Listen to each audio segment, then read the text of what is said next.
questo video vogliamo far vedere come si può realizzare un modello ad alta densità di punti. Notiamo che gli intervalli di latitudine e gli intervalli di longitudine non possono superare il valore massimo di 21 per 21 quando uguali. Questo determina che se vogliamo realizzare un modello con alta densità di punti dovremo seguire una strada che verrà vista nelle prossime dimostrazioni, oppure la strada di ricalcolare sulla stessa area di selezione più volte con intervalli diversi. Pertanto, se partiamo per esempio con un intervallo di 3x3 e avviamo la mappa,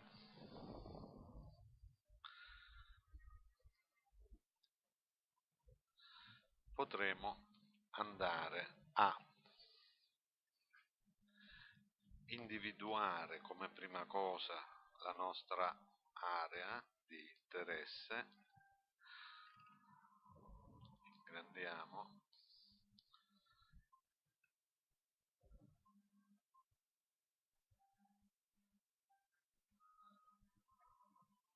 mettiamoci in proiezione piana e notiamo che in questo caso, se desideriamo in una piccola area avere un'alta densità di punti, potremo procedere nel seguente modo.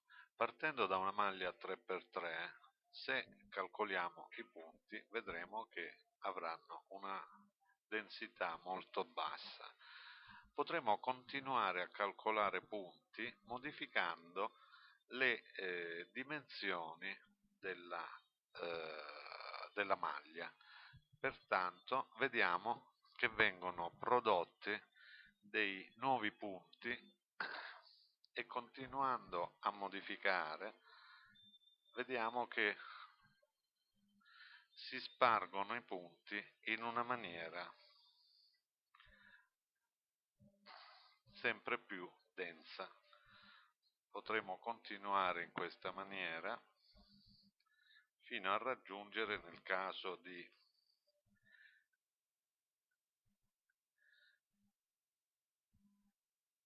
individuazione di intervalli uguali, il valor massimo 21 per 21.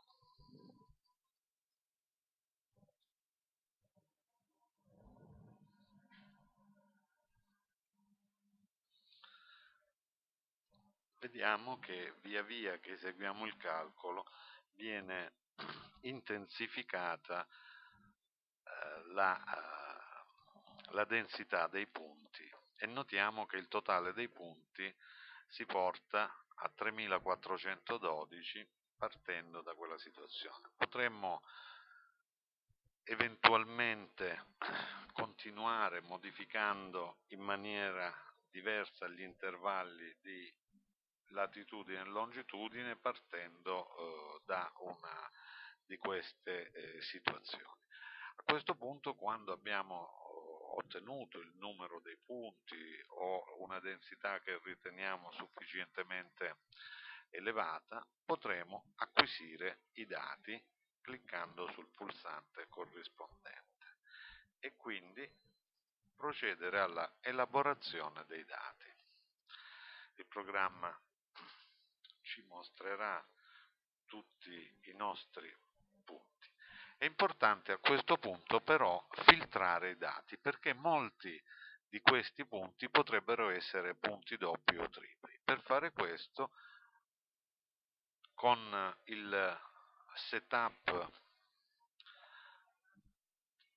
sul nome e descrizione del filtro, cliccando sul pulsante filtra, selezioniamo l'opzione elimina doppi. Il programma procede, ci comunica che sono state eseguite 667 eliminazioni su 3412 punti, ottenendo alla fine un numero di punti utili di 2745. A questo punto potremo registrare o procedere con il disegno dei punti.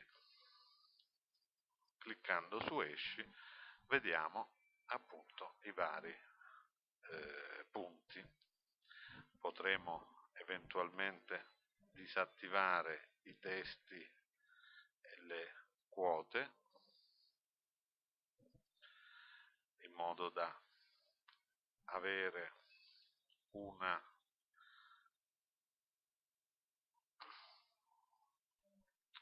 visione più semplice dei punti e potremo procedere quindi con la realizzazione del modello per triangolazione dopo aver selezionato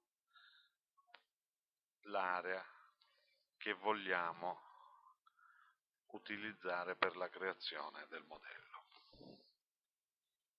Viene mostrato il messaggio di un solido con il numero dei poligoni che lo compongono e alla fine avremo il nostro modello del